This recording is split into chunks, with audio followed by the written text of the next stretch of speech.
Au cœur de la Champagne, Nigloland. Moins connu que l'irréductible gaulois, ce parc rencontre pour autant un étonnant succès. Une fierté pour Rodolphe Gélis, son jeune patron, qui fait tout pour se démarquer de la concurrence. Et ça commence dès l'entrée. Merci. 120. Alors, 3 adultes, 117 €, s'il vous plaît. Le prix d'entrée à Nigloland, c'est le prix du parking à Disneyland. Ça, c'est... Merci, au revoir. On a toujours été un parc accessible. On reste dans des prix très corrects pour que le maximum de monde puisse se payer une journée à Nigloland. Allez, zou! Cultiver sa différence pour se démarquer, c'est l'obsession de Rodolphe. Chaque matin, il aime accueillir lui-même les premiers visiteurs. Bonjour. Bonjour, bienvenue. Hop. Bonjour Rodolphe. Oh, bonjour, ça va? Oui, ça va, merci. On connaît les visiteurs nous connaissent. Voilà, il y a des habitués aussi qui viennent très régulièrement sur le parc. Donc, ça fait partie de l'ADN de Nigloland de toujours avoir une personne de la famille Gélis pour accueillir les visiteurs. Vous vous sentez considéré d'être accueilli par le patron. C'est hyper important. Un patron décontracté. Bonjour. Qui se permet même de taquiner ses clients les plus fidèles. Bonjour. Ah, mademoiselle, le t-shirt là, c'est pas possible à Nigloland. Comment ça se fait que vous autorisez votre petite fille à venir avec un t-shirt Mickey? Oh ben alors ça c'est... Oui, on n'a pas mis la bonne tenue. Ouais, c'est une blague. Voilà. Vous vous habillez comme vous voulez, madame. Hein. C'est le patron du parc. Bon, bonne journée. Oui, à vous aussi. Au revoir.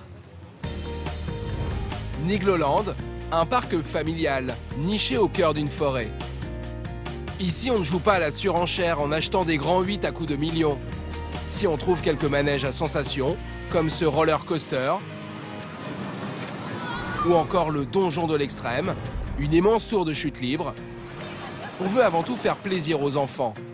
27 attractions sont accessibles à nos chers bambins de moins d'1 mètre. Parmi les visiteurs du jour, une famille nombreuse, fan de parcs d'attractions. Bonjour.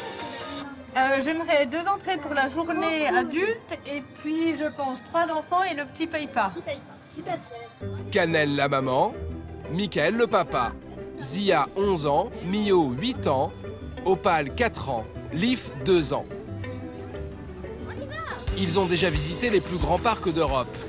Mais Nigloland, c'est une première.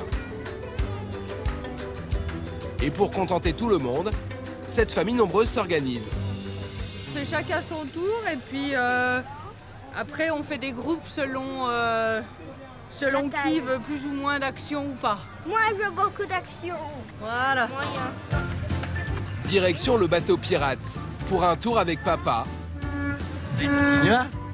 pendant que maman garde le petit dernier. Oui, je sais que t'aimerais aller. Non, t'es trop petit. Ça commence. Ouais, ça commence. Je crois que le papa aime bien accompagner les enfants. Il est content qu'ils soient plus grands. Comme ça, il peut faire des trucs un peu plus sport. Le plus frustré, c'est le petit.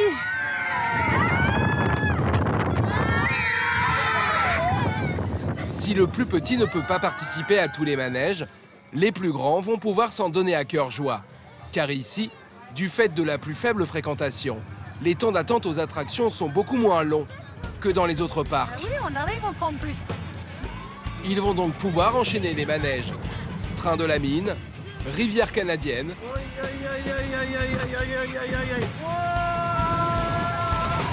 cette fois-ci, c'est maman qui va en profiter. On y va. Famille nombreuse, hein. Faut se répartir la tâche. Avec le Krampus Expédition, la toute dernière nouveauté, ils embarquent en moins de 10 minutes. On fait des bonnes émotions avec les enfants. C'est chouette de pouvoir prendre même la petite qui te dit à peine fini, on refait. Ça fait plaisir. Ça fait des beaux souvenirs en famille. Hein.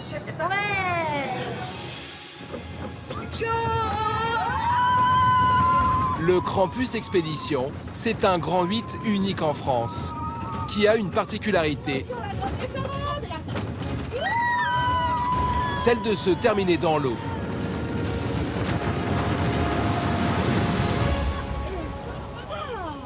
Mio a le sourire, mais avec l'attraction suivante, le donjon de l'extrême, et ses 100 mètres de hauteur.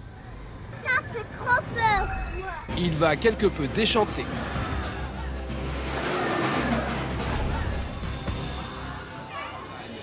L'attraction star, c'est le donjon de l'extrême.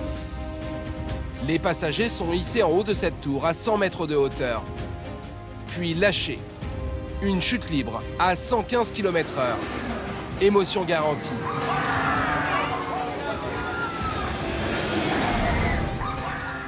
C'est au tour de Mio et sa famille de vivre le grand frisson. Allez, Mio, soyons forts. Mais Soyons fous. affectionne-toi. Mais au moment de monter à bord, du haut de ses 8 ans, Mio n'est plus vraiment rassuré. Ça chauffe. Hein? Il y a papa qui nous...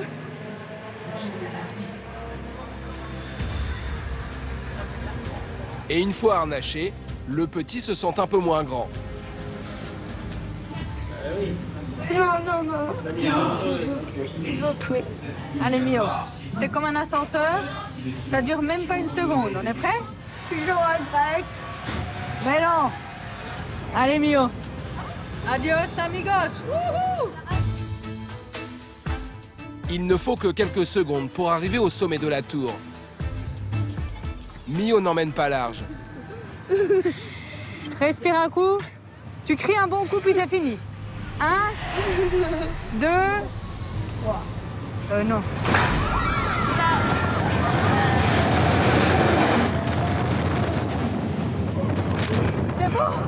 C'est bon, c'est fini, mon grand.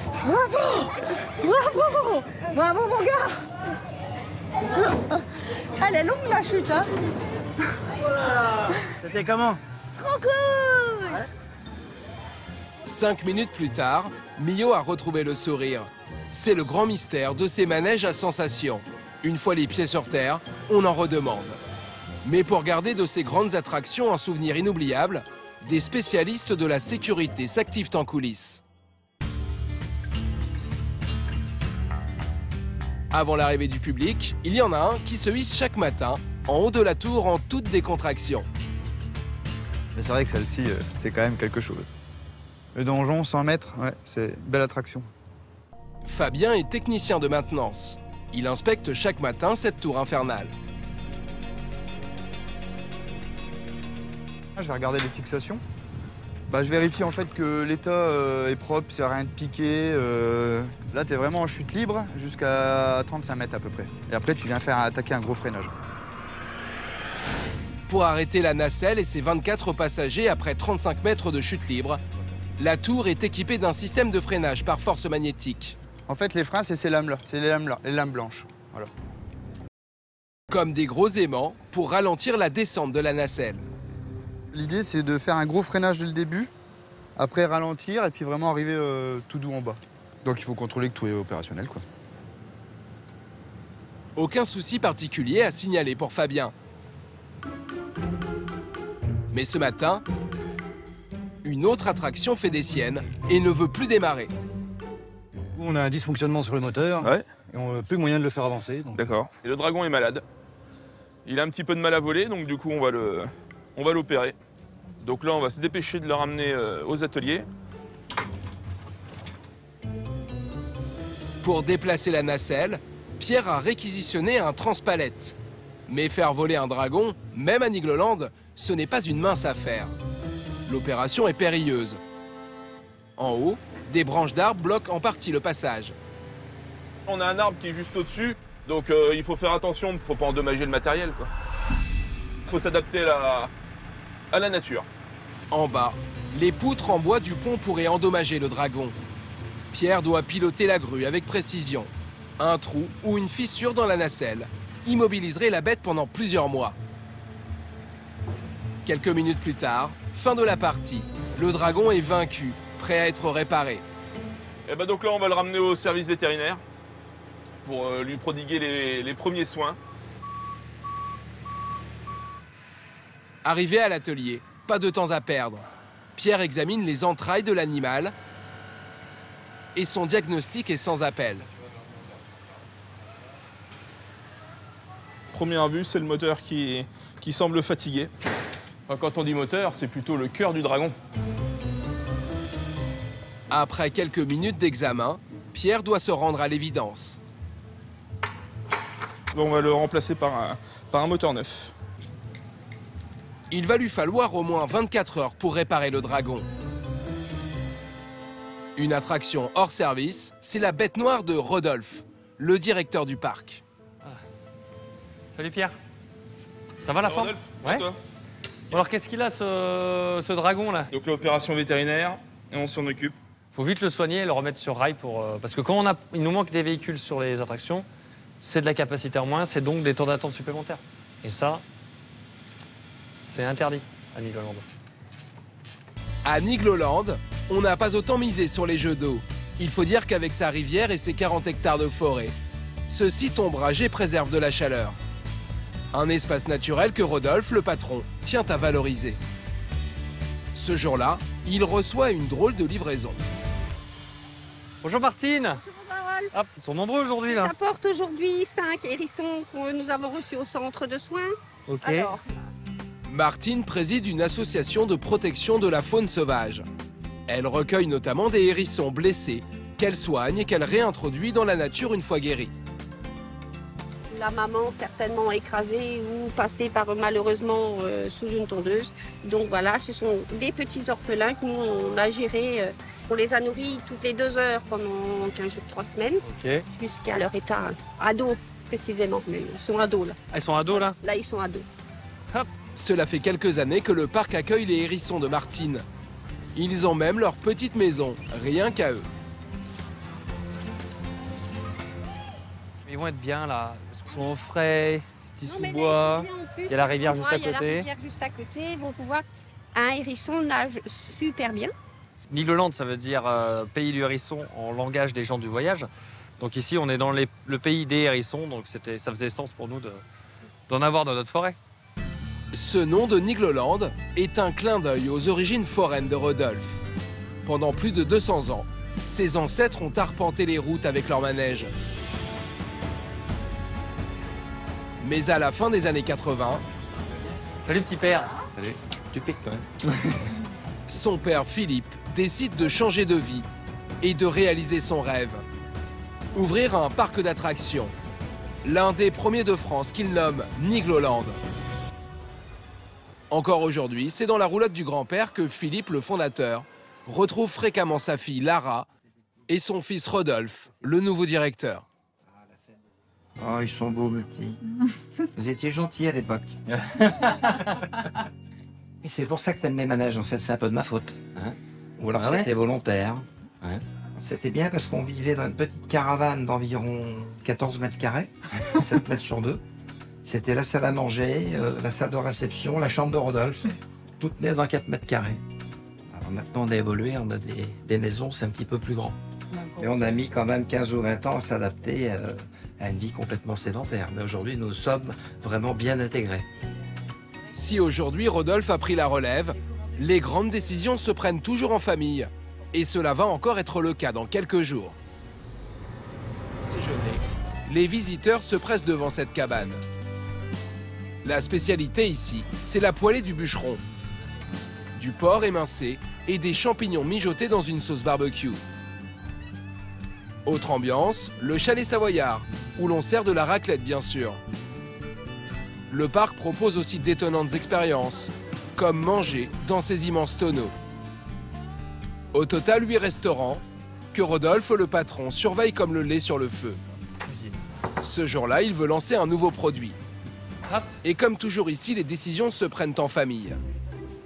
Avec son père Philippe, sa sœur Lara et Marine, la responsable des cuisines. Rodolphe a imaginé un sandwich. Mange pas tout, Philippe. Qui portera le nom d'une attraction phare du parc. Il s'appellera le Krampus. Parce qu'on le mange sur le pouce. Qui est en face de l'attraction Krampus Expédition. C'est original, c'est exclusif. Et puis, comme c'est en face de l'attraction, c'est bien joué. Ouais, Krampus. Première bonne nouvelle pour Christophe. Son père valide le nom. Mais que va-t-il penser de la garniture? Pour plaire au plus grand nombre, Rodolphe a choisi du très classique. D'un côté, un thon crudité tout simple. De l'autre, un jambon fromage crudité, qui a pour atout d'être 100% local. Le jambon est local, il vient des plaines de Champagne. Les légumes viennent aussi de l'Aube. Les bretzels d'Alsace. Donc c'est un sandwich du Grand Est. Hein. Ouais, ça reste régional. Le jeune patron mise beaucoup sur le jambon fromage. On va goûter les deux, mais normalement, on va en choisir qu'un. Mais la dégustation ne va pas se dérouler comme il l'aurait souhaité.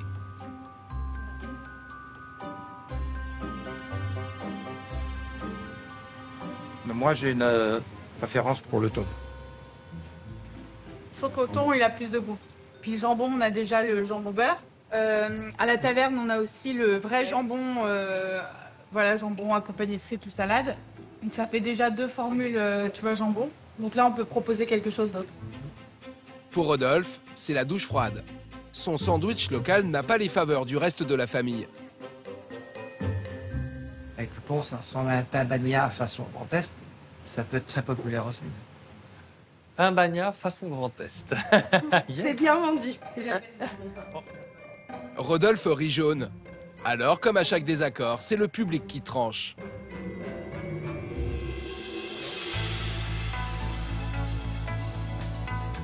Marine, la responsable des cuisines, se lance dans une séance de dégustation improvisée. Bonjour messieurs, dames. Bonjour. Alors, l'idée c'est que je vous présente 2 sandwichs. Un sandwich jambon emmental crudité avec un pain bretzel et le même pain avec thon crudité, un petit peu de mayonnaise et de l'œuf. Ensuite, on fera un petit vote et vous me direz lequel vous avez préféré. Alors, le thon pour vous et pour les enfants, le thon, le thon. C'est bien parti pour le thon. Mais il reste encore une bonne 50aine d'échantillons. Le match ne fait que commencer. Je vous laisse déguster. Je prends le thon, merci. Attention au pic. Hein. Moi, je préfère jambon emmental. Thon. Jambon emmental aussi. Ouais, moi, je préfère thon aussi. D'accord. Jambon emmental. C'est le meilleur. 3 contre 1. Le jambon fait sa remontada et va prendre de l'avance. Je préfère le jambon. Le jambon. Jambon emmental. Jambon. Jambon. Jambon. Jambon. 50 sandwichs plus tard, le score est sans appel. C'est le jambon que les enfants préfèrent. Marine s'empresse d'annoncer la bonne nouvelle à Rodolphe. Ce qu'on observe principalement, c'est que les enfants préfèrent le jambon emmental et les parents plutôt le thon. Les enfants sont dans un parc d'attractions vraiment les décideurs. Donc on va suivre les enfants. Le thon, c'est bon, mais on préfère le jambon. Pari gagné pour Rodolphe, qui espère vendre très vite un maximum de ses sandwichs. Dans un parc, il existe un autre domaine où il ne faut pas se rater et qui peut rapporter gros. La traditionnelle boutique de souvenirs. Ça va, Lara? À Nigloland, c'est Lara, la sœur de Rodolphe, qui en a la responsabilité. Elle vient de mettre en place un nouveau rayon, consacré entièrement aux produits régionaux. C'est la tendance actuelle, très prisée par les visiteurs. Du miel. C'est bien. Voilà. Et c'est fabriqué où, ça? Donc c'est fabriqué près de chez nous, à 20 km, par un jeune couple d'apiculteurs. La bière locale et artisanale, bien évidemment. On a fait une collaboration alors avec la biscuiterie de Bourgogne. Donc c'est pas de l'Aube, mais c'est à côté. J'ai passé l'hiver à goûter tous les biscuits, donc Voilà le résultat. Exactement. Lara, maintenant, cherche chaque année à développer de plus en plus de références en France et autour du parc. C'est hyper important pour Nigloland, surtout que les locaux, ce sont aussi nos visiteurs et ils viennent retrouver des choses un peu plus authentiques, des produits qui viennent du coin et qui soient en lien avec nos attractions. Et vu que nos attractions sont en lien avec la région, bah, voilà, la boucle est bouclée dans la boutique. De l'authentique, certes, mais pas pour tous les produits. Les traditionnelles mascottes, elles, sont fabriquées en Chine. Celles-ci viennent tout juste d'être livrées. Eh ben, je te présente Niglo et Niglotte. Spécialement créées pour les 35 ans du parc. Ça change un petit peu, ça fait des collecteurs puisque on les aura que pour cette année, donc c'est chouette. Et le petite touche de doré là sur les chaussures à talons, c'est nickel. Il y a du détail, il y a du détail, c'est dingue. Ouais. Non, elles sont plutôt bien réussies, très réussies même. Une mascotte qui a le sourire. Valentine. À l'image de Lara et Rodolphe. En 2022, Avec plus de 760 000 visiteurs, Nigloland a battu son record de fréquentation. L'incroyable saga de la famille a encore de beaux jours devant elle.